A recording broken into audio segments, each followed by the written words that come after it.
Today I'm going to tell you about historic brothels. Sit back, close your eyes, and let your imagination run wild. Get ready to drift off.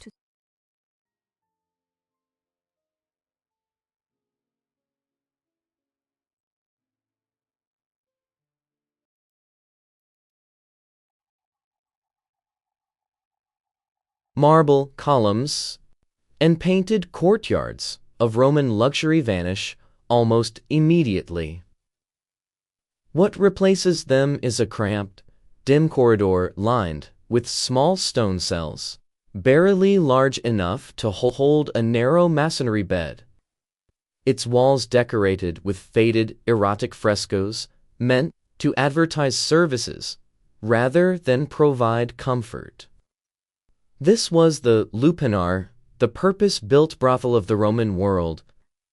and for the people who lived and worked inside its walls, daily existence bore almost no resemblance to the romanticized image of Roman sensuality that modern popular culture often presents. The overwhelming majority of those working within these buildings were not free citizens exercising personal choice, but enslaved men and women, and in some documented cases children, whose presence there was the direct result of legal ownership, debt, or capture rather than any decision of their own.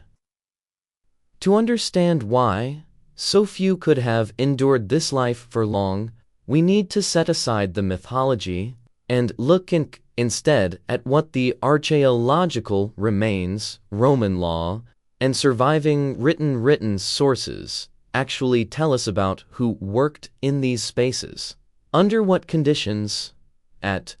what cost. This is not a story about scandal or titillation. It is a story about exploitation, legal powerlessness, and the physical toll of one of the ancient world's harshest occupations.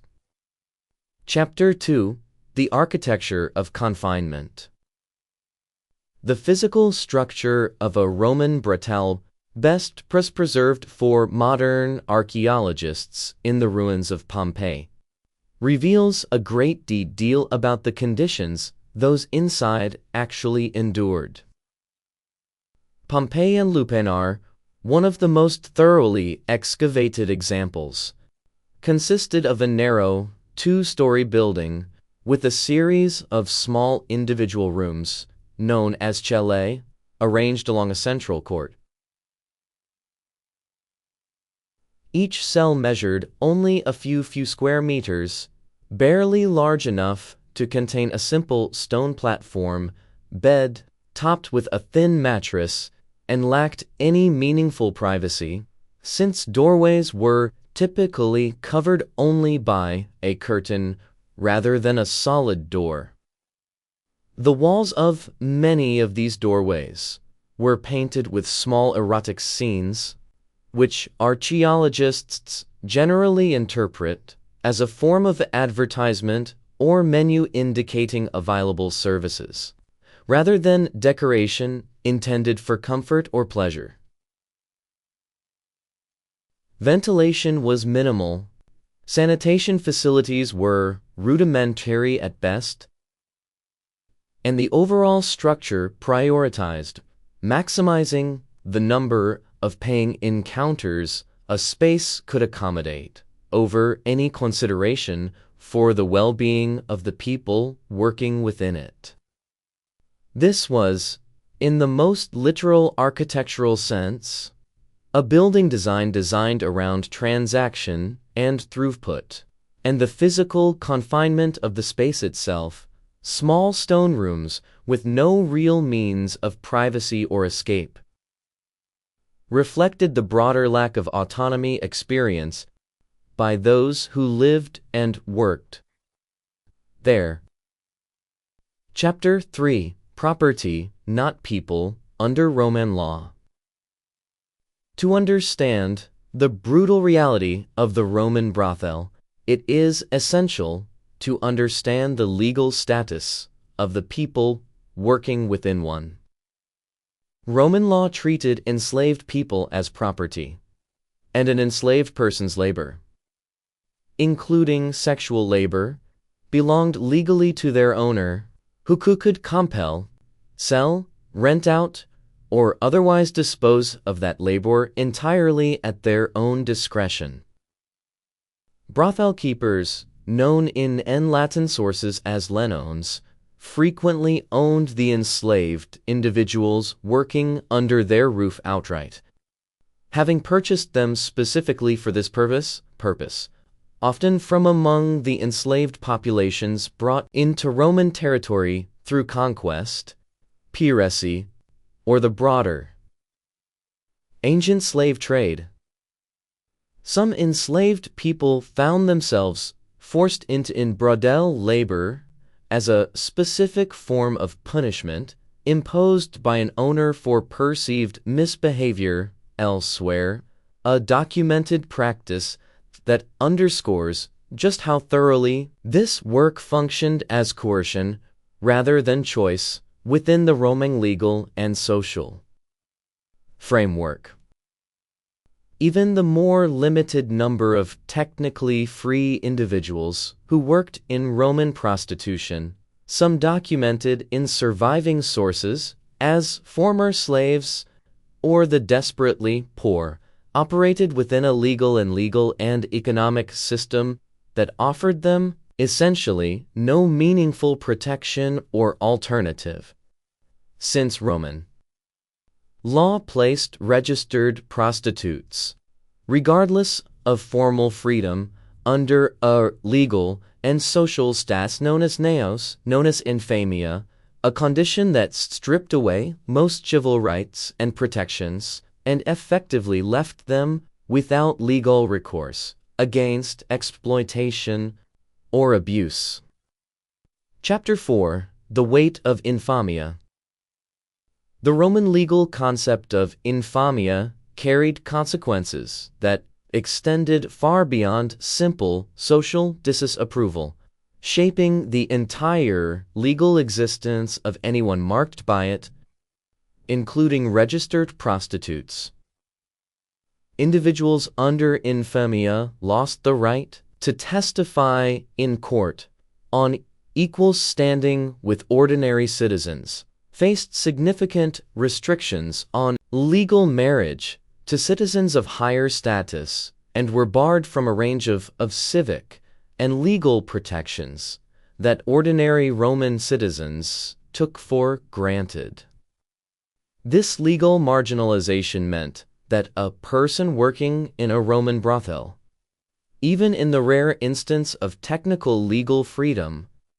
had virtually no meaningful ability to seek justice. If they were cheated, injured, or abused by a client, an owner, or a brothel keeper, since the legal system itself treated their testimony and standing as inherently diminished. Roman authorities did require prostitutes to register formally with a magistrate known as the aedila, a bureaucratic process that, rather than protecting the individual, primarily served the state's interest in taxation, since registered prostitution was subject to a specific tax, and in social control, since registration created an official record marking the individual with the reduced legal status infamia carried for the remainder of their working life. This combination of near total legal powerlessness and formal social marking meant that the brothel worker existed at nearly every level of Roman society, and as someone whose suffering carried essentially no institutional weight or recourse. Chapter 5: A Body of Evidence in Stone and Bone. Beyond the written legal record, physical archaeological evidence from sites such as Pompeii offers a sobering window into the material conditions brothel workers actually endured. The stone platform beds found in the excavated cellar of the Pompeian lupinar were, by physical necessity, hard, narrow, and entirely without cushioning beyond a thin mattress, meaning those forced to use them repeatedly throughout long working hours faced ongoing physical discomfort as an unavoidable feature of daily life.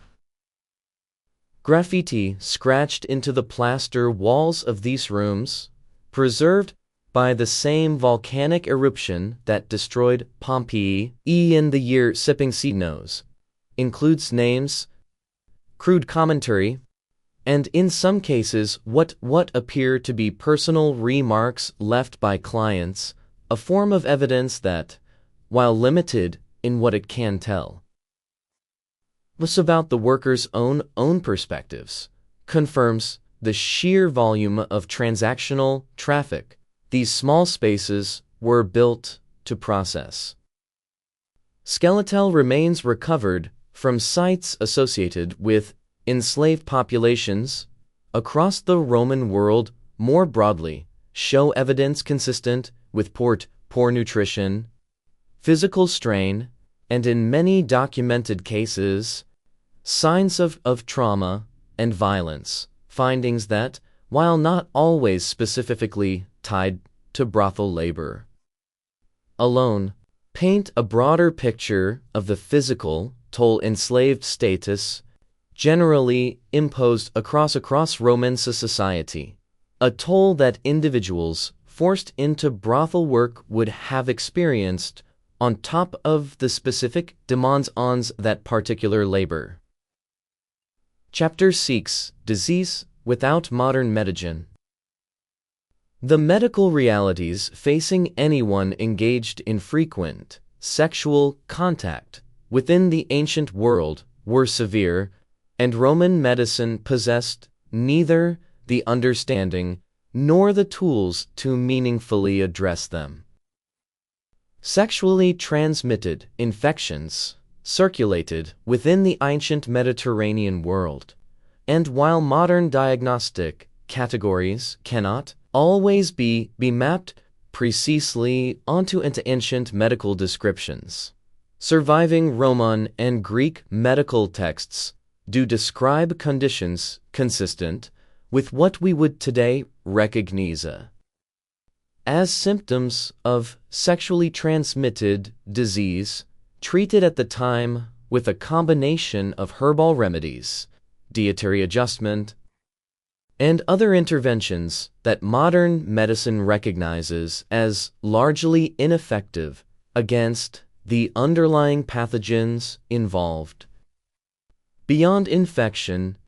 the physical demands of repeated sexual labor carried genuine risk of injury, and the complete absence of anything resembling modern reproductive health care meant that pregnancy, when it occurred among brothel workers, carried its own serious risks in an era with high rates of maternal mortality and extremely limited medical intervention available even to wealthy Roman women, let alone enslaved individuals with no legal standing to demand care. Basic hygiene within the brothel environment itself was almost certainly inadequate by any meaningful modern standard, given the cramped,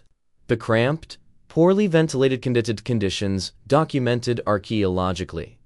and the sheer volume of daily use. These small spaces were designed to accommodate a combination of factors that made the ordinary, unglamorous risk of illness, and infection a near constant feature of this occupation rather than an occasional hazard.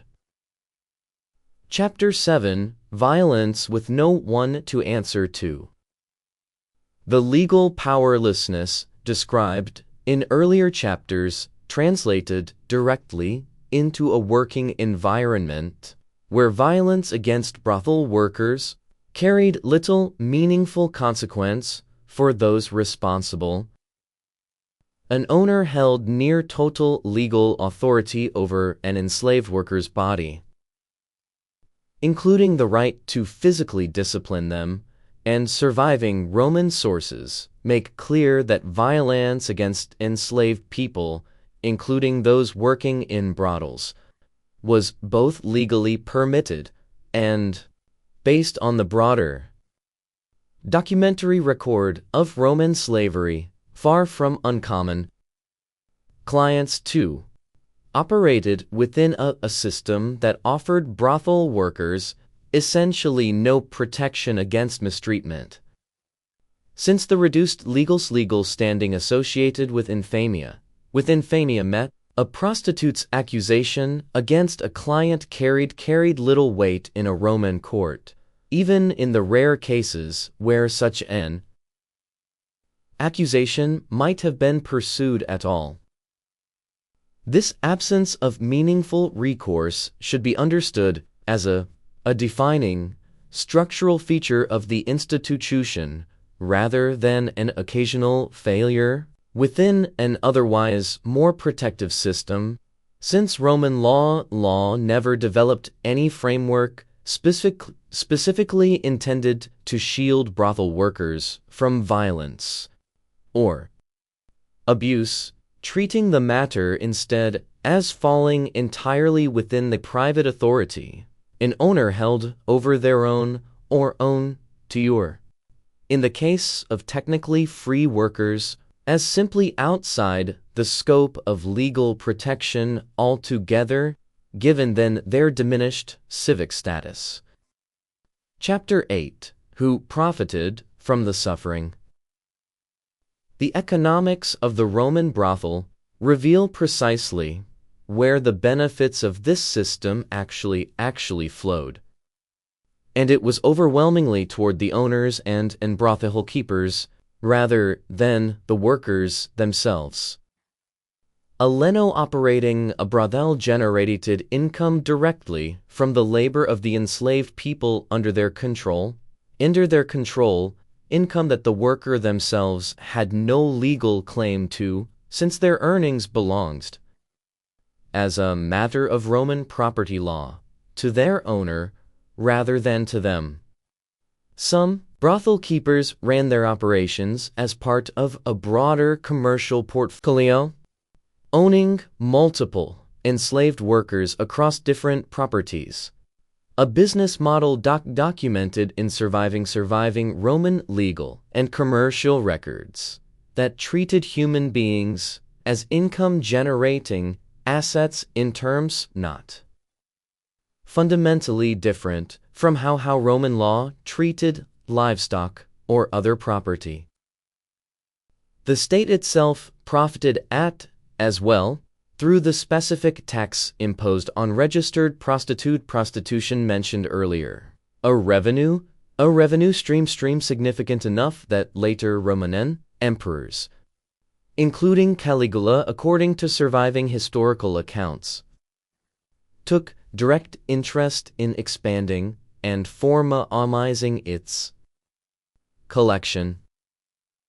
This layered structure of profit, flowing from the physically and legally powerless worker upward to the brothel keeper and ultimately to the state treasury itself, illustrates how thoroughly the exploitation at the heart this institution was embedded, not as an unfortunate side effect, as a functioning and from the perspective of those profiting from it, entirely intentional feature of the Roman economic and legal system. Chapter 9. The Railroads Out. Escape from this life, whether through manumission, the formal legal process by which an owner freed an enslaved person, or through any other meaningful change in circumstances, was genuinely rare, and, even when achieved, did not erase the legal and social burden of infamia that continued to follow. Former prostitutes for the remainder of their lives. Roman law did permit manumission, and surviving inscriptions and legal texts document cases of formerly enslaved individuals achieving legal freedom, but an owner's decision to free a worker who continued to generate income through brothel labor ran directly against own financial interest, meaning brothel workers as a group were, based on the surviving evidence, considerably less likely to be freed than enslaved people working in many other occupations. Even in the rare instances where freedom was granted, the social and legal stigma of infamia meant that a former brothel worker faced severe restrictions on marriage, social standing, and legal protection that persisted well beyond the end of their actual labor, a lasting consequence that meant the harm inflicted by this system was rarely, if ever, fully undone, even for the small number who did eventually escape direct servitude. The overwhelming majority, based on everything the archaeological and legal record allows historians to reconstruct, simply continued this work under these conditions for as long as their bodies and their owners allowed, with no meaningful prospect of the kind of clean escape mode modern imagination might wish to attach to their stories. Chapter 10. Looking past the myth.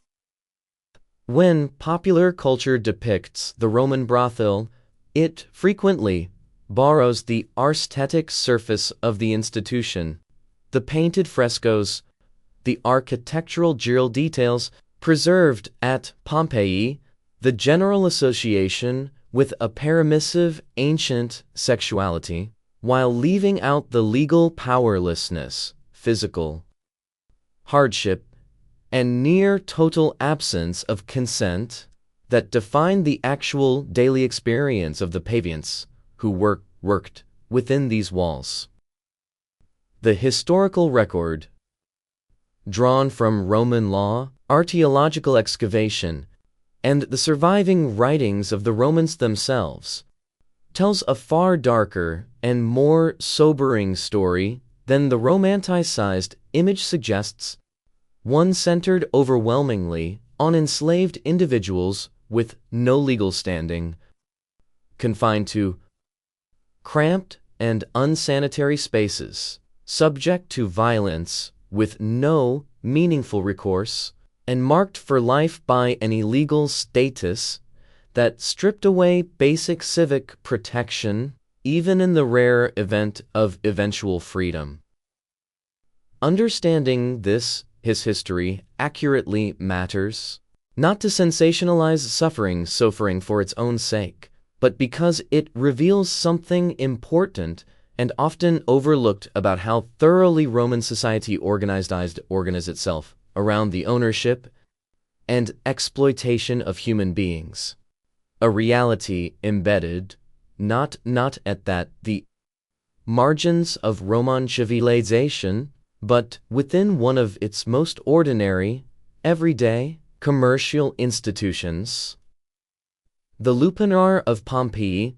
preserved by catastrophe, and now visited by millions of tourists each year, stands today less as a monument to ancient pleasure than as a physical record exactly how little protection the Roman world extended to those it deemed property, rather than people. Chapter 11. Voices scratched into plaster. The walls of the Pompeian lupanar preserve more than 100 pieces of graffiti, scratched into the plaster by clients and, in a smaller number of cases, by the workers themselves, offering historians one of the only direct textual windows into this world beyond formal legal and literary sources. Much of this graffiti consists of simple names, often assumed to belong to clients recording their visit, alongside crude boasts or commentary typical of casual wall writing found throughout Pompeii in far less sensitive contexts as well. A smaller number of inscriptions appear to reference specific individuals working within the building, sometimes by name, though historians caution that distinguishing genuine autobiographical statements from client commentary or even later invention is often difficult given the fragmentary and informal nature of this kind of evidentia. What this graffiti does confirm, beyond reasonable doubt, is the sheer volume and constancy of activity within the building, dozens of distinct names and phrases layered across the same small walls, evidence consistent with a business designed for high transactional throughput,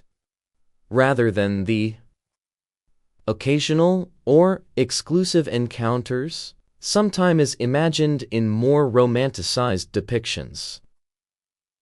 This body of evidence, however incomplete, remains one of the most valuable surviving sources for understanding daily activity within our Roman brothel, precisely because it was left behind informally and never intended for later historical study, a rare, unfiltered fragment of ordinary Roman life, preserved entirely by accident of catastrophe. Chapter 12a. A business found throughout the empire. While the Pompeian lupanar remains the best preserved physical example available to modern archaeology, ancient written sources make clear that brothels operated throughout Roman territory,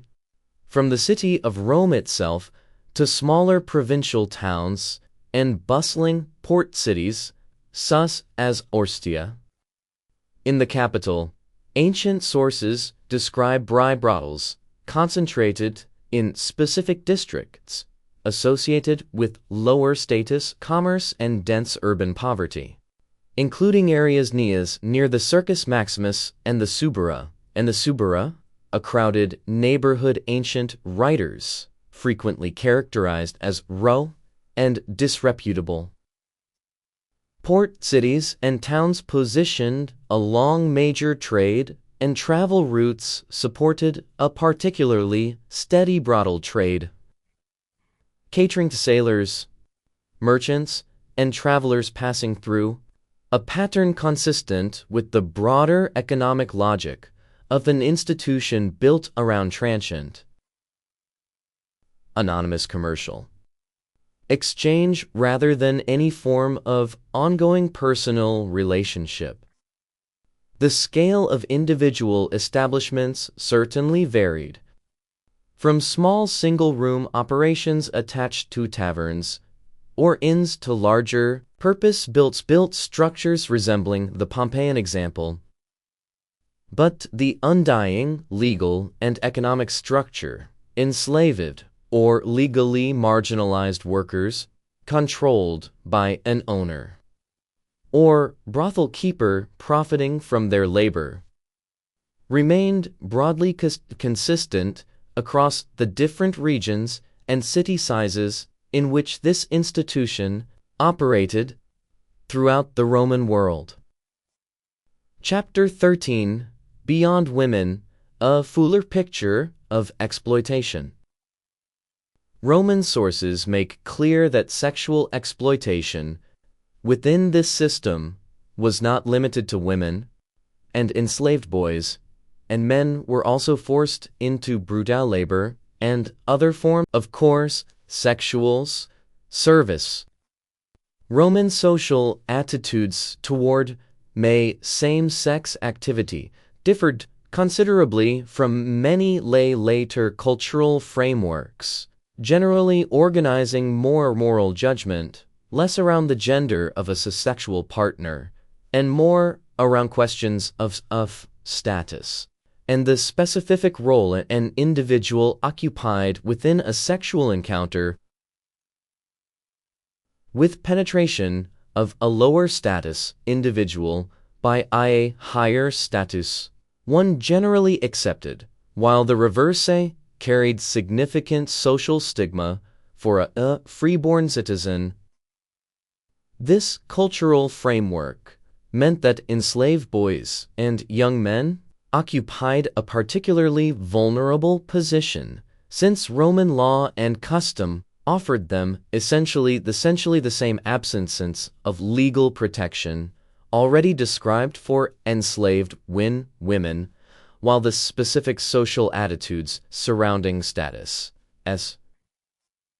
penetration created additional layers of exploitation within both formal brothels and private households, where a non-owner might compel sexual service from an enslaved individual outside any commercial brothel setting entirely. Surviving legal and literary sources, while often frustratingly indirect on this subject, compared to the fuller record available for female prostitution, nonetheless confirm that this dimension of Roman sexual actual exploitation was a genuine and documented feature of the institution, further underscoring that the defining characteristic of Roman brothel labor was not gender, but the underlying condition of legal powerlessness that made coercion possible regardless of who the enslaved individual happened to be. Chapter 14: Who Walked Through the Door. Roman clients of brothels spanned a considerable range of the free population and surviving literary sources, while frequently colored by moral judgment or satirical exaggeration, suggests that brothel visitation was a widespread and largely unremarkable feature of male social life across social classes, from ordinary laborers and soldiers to, according to some ancient accounts, treated with appropriate scholarly caution, members of the elite visiting more discreetly or through intermediaries. Roman moralists and satirists, including rhetors such as Juvenal, frequently commented on brothel visitation within their broader social criticism. Though modern historians read these satirical sources carefully, recognizing that ancient satire often exaggerated behavior for rhetorical effect rather than providing a straightforwardly reliable statistical account of actual social practice. What can be established with greater confidence is that brothel visitation carried relatively little social stigma for the free male client himself,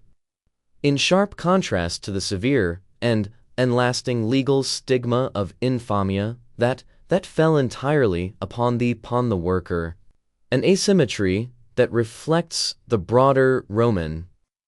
legal and social framework in which the burden and consequence of this institution's existence fell almost exclusively upon the exploited party rather than the paying client, regardless of that client's own social standing or behavior. Chapter 15: Exploitation Beyond the Brothel's Walls. The formal, purpose-built brothel represented only one setting in which Roman sexual exploitation of enslaved people occurred, and surviving sources make clear that taverns, inns, and private households also frequently served as sites of coerced sexual labor, often blurring the line between enslaved workers, ordinary domestic or service duties, and additional sexual exploitation demanded by ein owner or, in commercial settings, by paying customers. Tavern keepers in particular are documented employing enslaved women in roles that combined food and drink service with expected sexual availability to customers, an arrangement that existed in a legal gray area, somewhat distinct from formal, registered brothel prostitution, but that offered the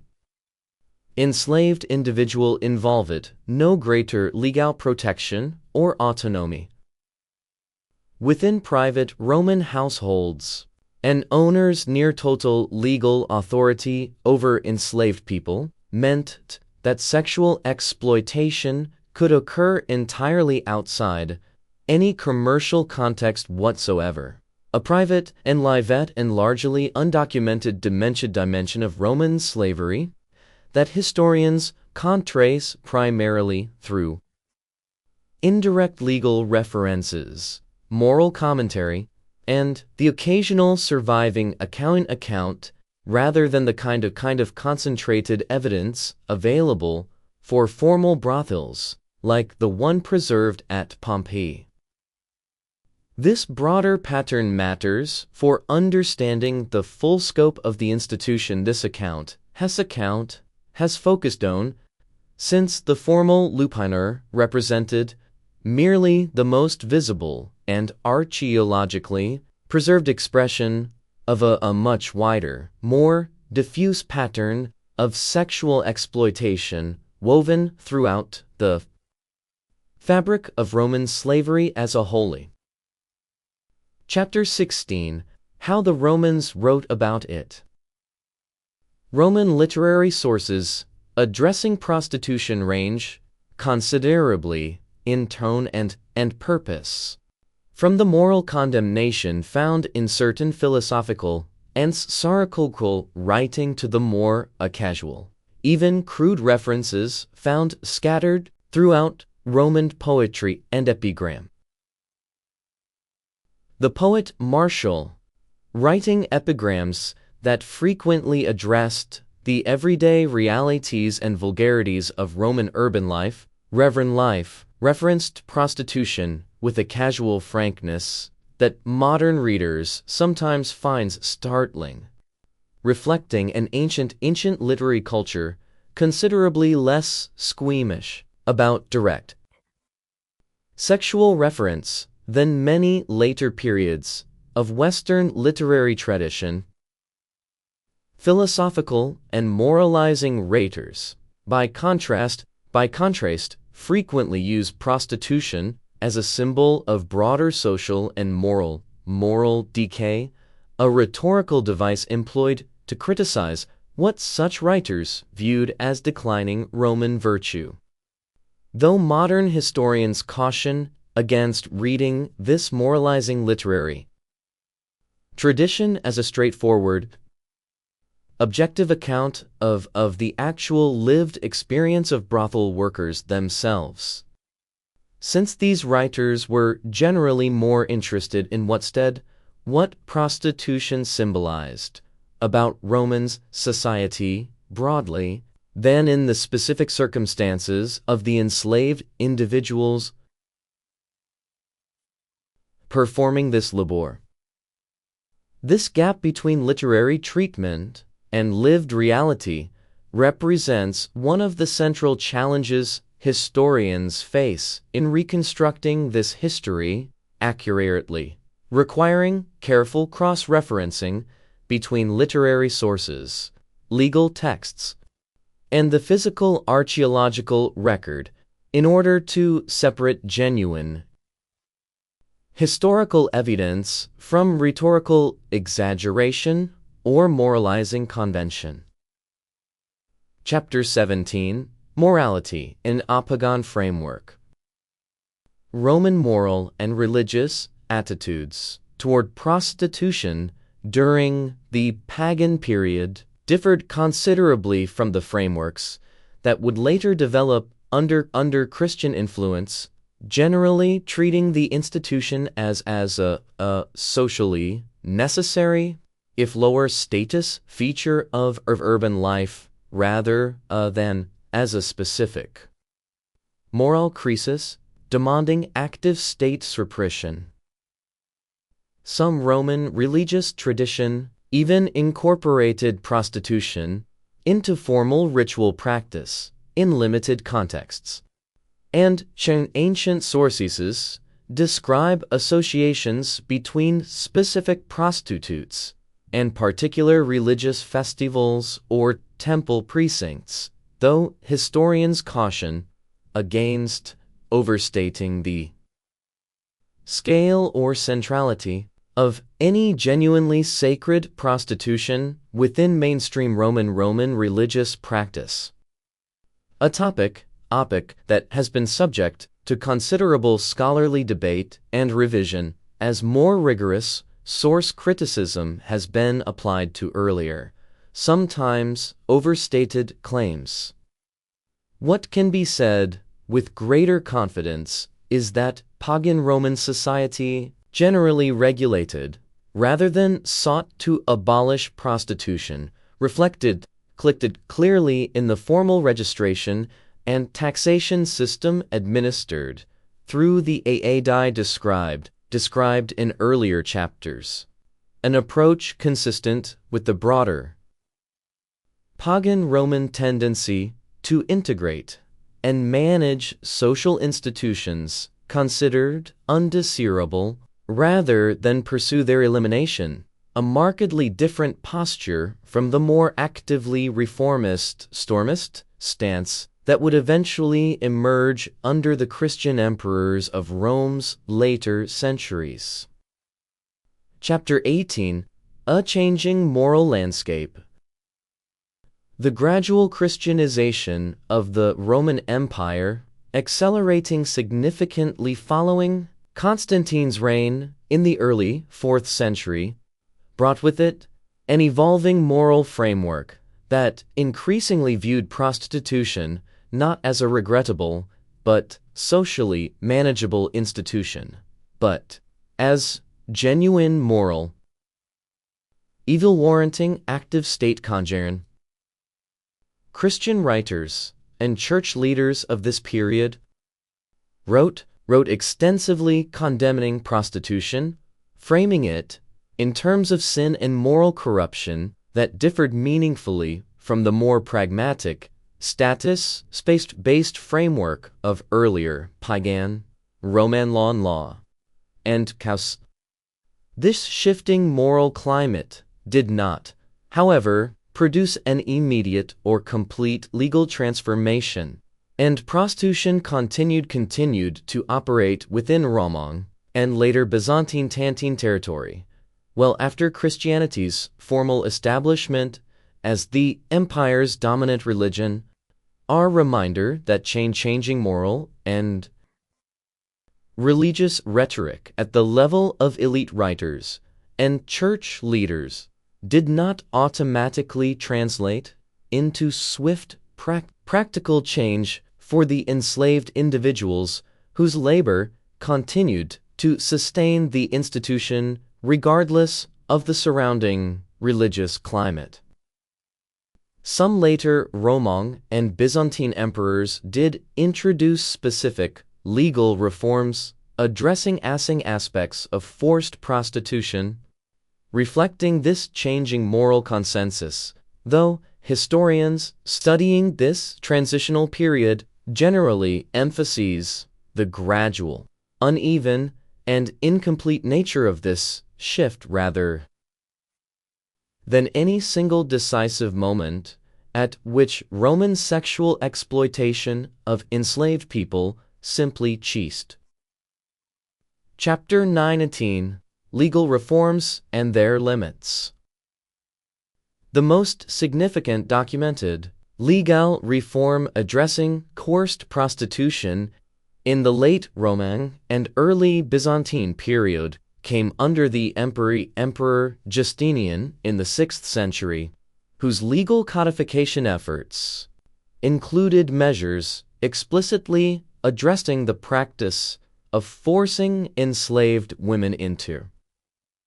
prostitution against their will. Reforms, Byzantine source for his frame as influenced directly by his wife, the Empress Theodora, herself reportedly connected to this world earlier in her own life, according to the historian Procopius.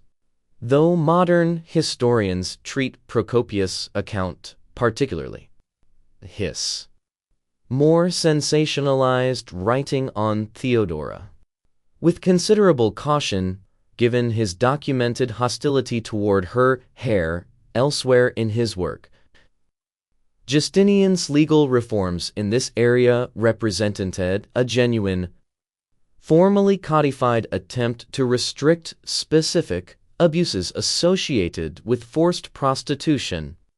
including measures aimed at brothel keepers who compelled enslaved women into this work. Though scholars studying the practical enforcement, actual social impact of these reforms generally note that legal codification and genuine on-the-ground transformation of a deeply entrenched economic and social institution rarely proceed in perfect alignment, meaning the reforms should be understood as a meaningful legal and moral milestone rather than evidence that coerced prostitution simply disappeared from Byzantine society as a direct result. This gradual, incomplete arc of legal reform across the late Roman and early Byzantine period illustrates how thoroughly embedded this institution had become within the broader economic and social fabric of the ancient Mediterranean world, resistant to change even as the moral and religious framework surrounding it shifted substantially over the intervening centuries. Chapter 20. What did the ruins still tell us? Nearly 2,000 years after Vesuvius buried Pompeii and with it, the lupanar whose preserved walls have shaped so much of what this account has been able to reconstruct, the physical remains of that small, cramped building continue to offer historians and visitors alike a rare, largely unfiltered window into one of the Roman world's harshest and most thoroughly exploitative institutions. The evidence assembled across this account, drawn from Roman law, archaeological excavation, surviving literary sources, and the eventual legal reforms of the later empire, consistently points toward the same fundamental reality: an institution built overwhelmingly upon the labor of people who held no meaningful legal standing, working in physically harsh and unsanitary conditions, subject to violence with no genuine recourse, and marked for life by a legal and social status that persisted even in the rare cases of eventual freedom. Understanding this history in its full, unromanticized detail does not diminish the genuine scholarly and public fascination the Pompeian ruins continue to inspire. If anything, it deepens the significance of what has been preserved there, transforming a site often approached with curiosity or amusement into a sober, physical record of exactly how the ancient world organized, profited it from, and ultimately normalized the systematic exploitation of human beings it considered property rather than people. Chapter 21. The machinery that supplied the trade. The enslaved people who ultimately ended up working within Roman brothels arrived there, and the same broad and brutal machinery that supplied Roman slavery generally, a system fed primarily by warfare, piracy, and the ongoing trade networks that moved, captured, and purchased people across the Mediterranean world and beyond. Roman military conquest during the Republic and early Empire produced enormous numbers of captives, and surviving historical accounts describe entire populations of defeated territories being sold into slavery following major military campaigns. A supply so substantial that ancient sources describe large slave markets operating on islands such as Delos capable of processing thousands of individuals in a single day at the height of Roman expansion. Piracy and kidnapping supplemented this military supply, particularly in regions with less direct Roman military presence, while a smaller but steady number of people entered slavery through debt, bondage, or, in the case of those are already born into slavery, simply through the legal status of their enslaved mother, since Roman law held that a child born to an enslaved woman inherited that same enslaved status regardless of the father's own standing. Brothel keepers and other buyers purchased enslaved individuals from this broader supply chain according to their own commercial needs, and surviving evidence suggests that physical youth and appearance factored heavily into which enslaved individuals were selected specifically for brothel labor. Grim commercial calculation that treated human beings as a commodity to be sorted and allocated according to anticipated profitability. Chapter 22: A Different System in Greece. Comparing Roman brothel practice with this somewhat earlier and culturally influential traditions of an ancient Greece reveals both significant similarities and important distinctions worth understanding. Greek city-states, particularly Athens during its classical period, maintained a system of formally licensed brothels alongside a more elevated category of courtesan, known as the hetaira, women who, while still generally operating within a framework shaped by limited legal autonomy, octiti, distinctly different social position than the lower status porni working in ordinary license brothels, sometimes achieving genuine social prominence, education, and even influence within elite Athenian social and intellectual circles in ways the overwhelming majority of Roman brothel workers never approached. This Greek distinction between the hetaira and ordinary brothel worker reflected a broader Greek social framework. While still deeply unequal and often built upon coerced or economically desperate circumstances, allowed for somewhat greater individual variation in status and treatment than the more uniformly harsh and illegally powerless position occupied by enslaved workers within the Roman lupanar system. Roman culture, which absorbed and adapted considerable Greek social and cultural influence across many domains, did not import this more varied Greek framework wholesale into its own prostitution practices. And the archaeological and legal evidence from Roman brothels, like the one preserved at Pompeii, reflects a system generally more uniformly harsh and centered on enslaved labor than the somewhat more socially stratified Greek precedent that in some ways influenced it.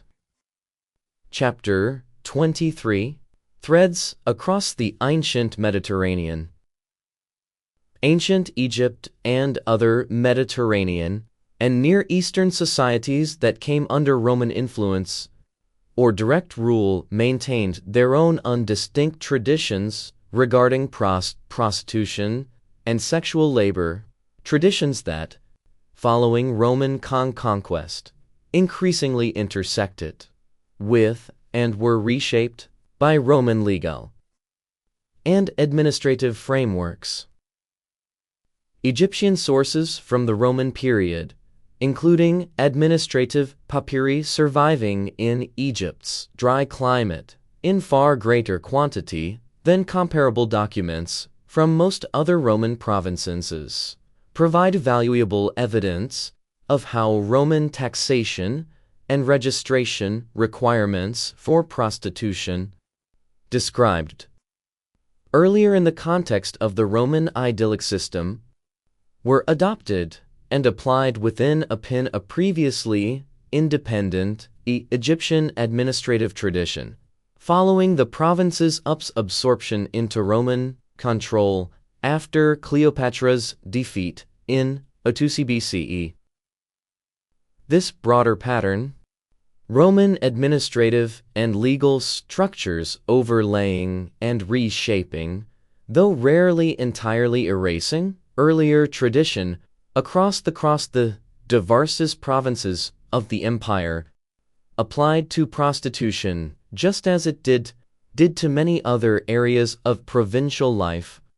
meaning the specific experience of an enslaved brothel worker in Roman Egypt, while shaped by many the same fundamental legal realities of enslaved status and infirmia already discussed, also existed with in a distinct local cultural and administrative context inherited from Ypres' own long pre-Roman history. Reminder that the Roman Empire's vast geographic scope produced genuine original variation. Even within institutions, the empire's legal framework worked to standardize. Chapter 24: Buried by Ash, Found by Chance. The Pompeian lupanar that has anchored so much of this account's physical evidence remained buried and entirely unknown for well over 16 centuries, following the catastrophic eruption of Mount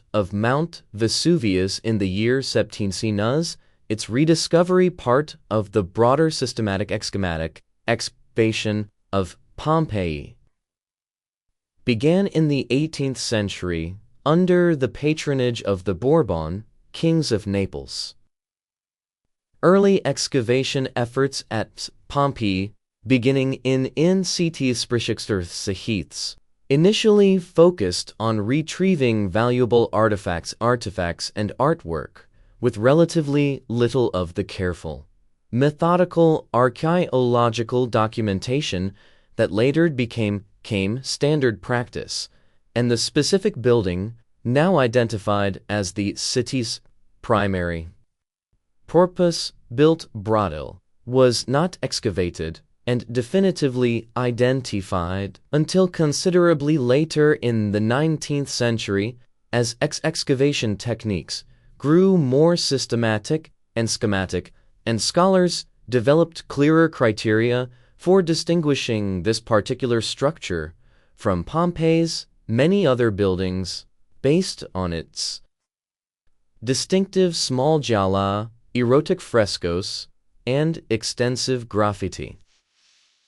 19th century European attitudes towards sexuality significantly hyped how this discovery was initially handled, and for a considerable period, access to the site and its more explicit artwork was restricted, with associated artifacts removed to a separate, restricted collection rather than displayed alongside Pompeii's other archaeological finds, a reflection of the era's own moral discomfort, rather than any judgment about the building's genuine historical and archaeological significance. Chapter 25: Modern Study of an Ancient Building. 20th and 21st century archaeological scholarship has approached the Pompeian Lupiner with considerably more systematic rigor than the building's earlier excavation history, applying modern archaeological documentation standards, careful conservation of the surviving frescoes and graffiti, and increasingly sophisticated historical and social analysis informed by broader advancements in the study of Roman slavery and social history. Conservation efforts in recent decades have focused on protecting the site's fragile frescoes and plaster graffiti from the ongoing environmental damage and heavy tourist traffic. The building, now one of Pompeii's most visited structures, receives each year a genuine conservation challenge. Given the site's popularity and the delicate, irreplaceable nature of its painted and inscribed surfaces, modern historians studying the building have also worked to correct earlier, more sensationalized interpretations of the site that emphasized its more titillating aspects while giving comparatively little attention to the harsher realities of enslaved labor and legal powerlessness. This account has focused on a shift in scholarly emphasis that reflects broader developments in how historians of the ancient world have increasingly centered the experience of enslaved and marginalized populations rather than focusing primarily on the perspective of free citizens and elite clients whose experience earlier generations of scholarship more naturally gravitated toward. Chapter 26: Stories the Church Told Afterward. Early Christian tradition preserved several accounts of women associated with prostitution who later became venerated figures within Christian hagiography, most notably Mary of Egypt and Thais, whose stories, composed and circulated in the centuries following the events, narratives of dramatic conversion and eventual sainthood following an earlier life, the texts frame in terms of prostitution and moral excess. Modern historians approach these hagiographic accounts with considerable methodological caution, recognizing that such texts were composed primarily as devotional and moral literature intended to illustrate themes of repentance and divine mercy, rather than as reliable historical biography, in the modern sense. Meaning specific narrative details in these stories should not be treated as straightforward historical fact in the way archaeological or legal evidence. What these hagiographic traditions do reveal, with somewhat greater historical confidence, is how early Christian communities themselves came to understand and narrate the moral and religious significance of prostitution within their own developing theological framework, using such figures illustrate the possibility of redemption regardless of a person's past circumstances, a theological emphasis that stands in notable contrast to the largely fixed, and permanent legal stigma of infamia that Roman secular law had imposed upon prostitutes in earlier centuries, illustrating one of the genuine ways Christian moral thought diverged from and eventually reshaped earlier Roman legal and social attitudes toward this population. Chapter 27: Names that survive in the record. While the vast majority of individuals who worked within Roman brothels remain entirely anonymous to history, a small number of names and fragmentary details do survive within Roman legal texts, scripts, inscriptions, and literary references, offering historians' occasional, if frustratingly incomplete,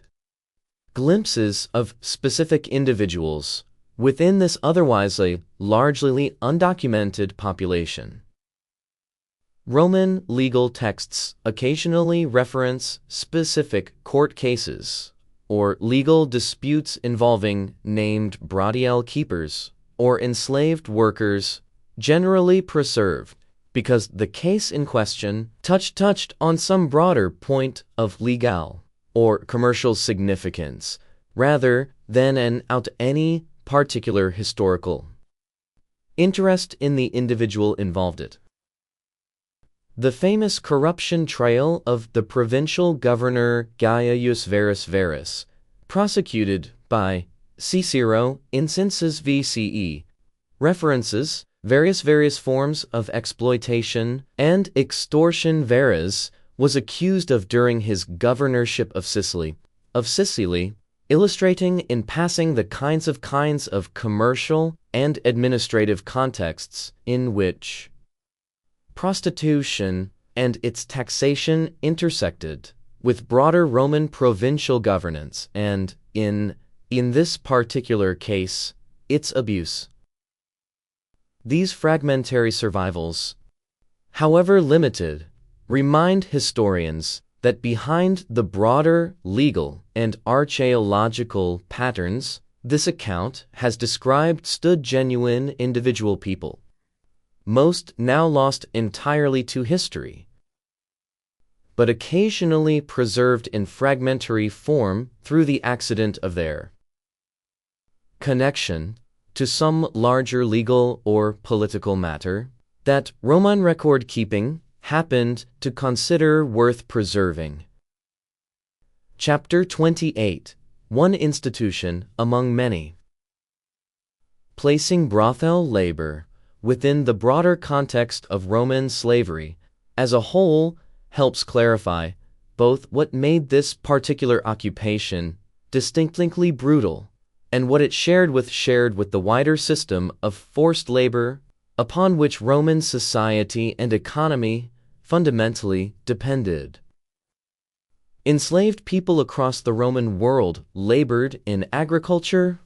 mining, domestic service, skilled craft production, and administrative roles, and conditions varied enormously depending on the specific labor involved, with mining in particular representing another occupation ancient sources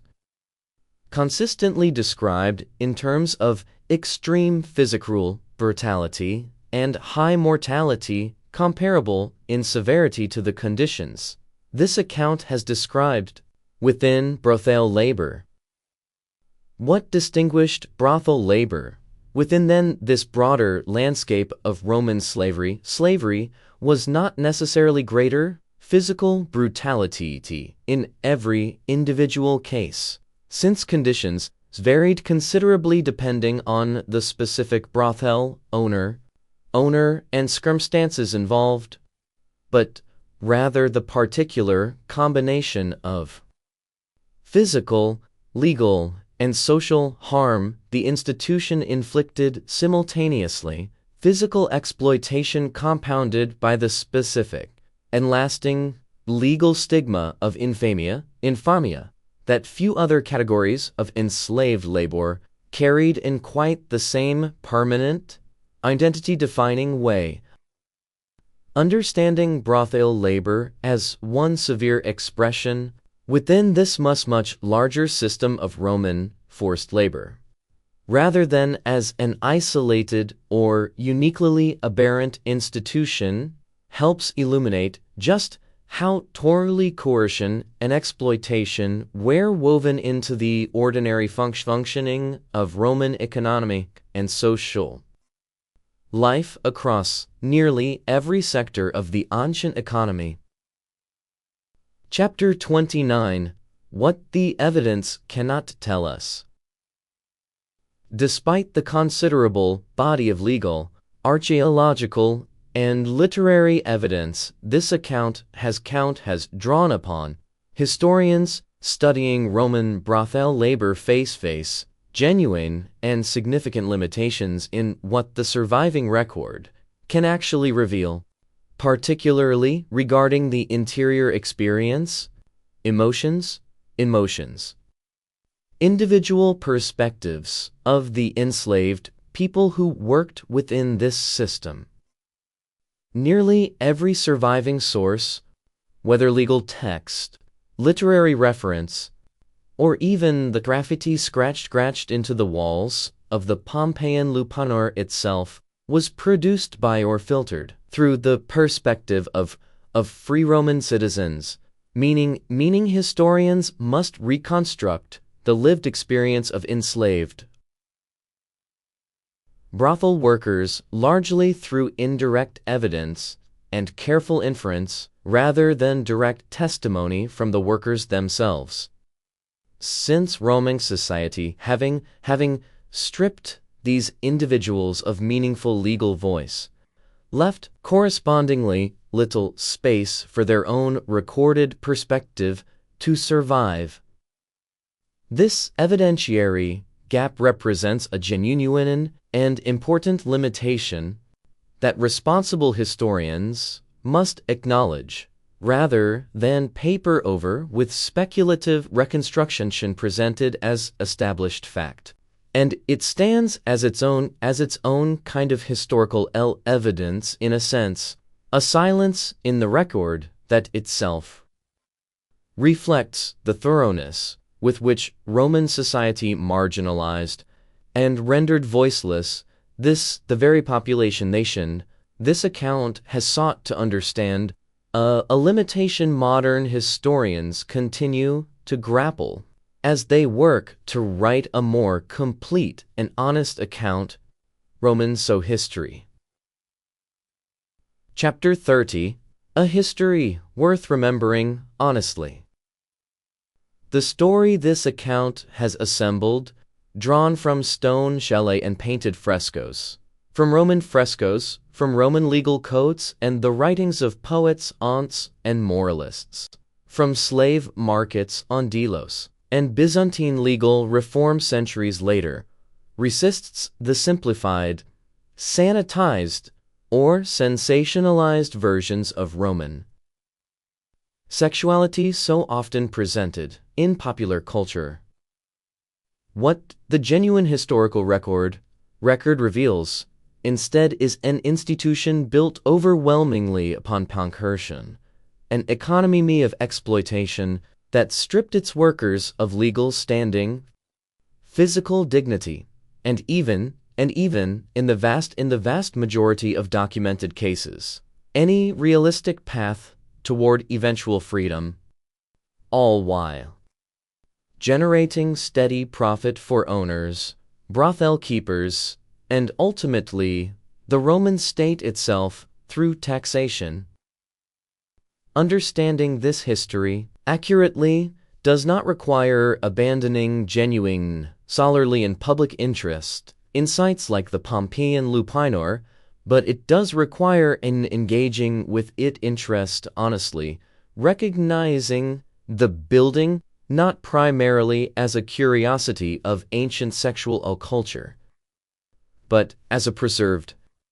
physical record of systematic human exploitation. One small surviving fragment of a much larger and largely undocumented population, whose suffering left little trace beyond scattered names in plaster, fragmentary legal references, and the cramped, unforgiving architecture of the rooms in which they were forced to live and work.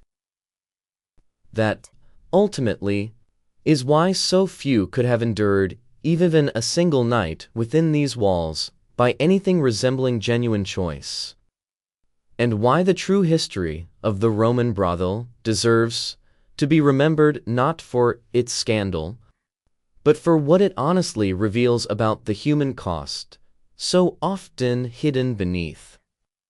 the polished marble of ancient Rome's more celebrated achievements. Thank you for listening. Please subscribe and leave a comment.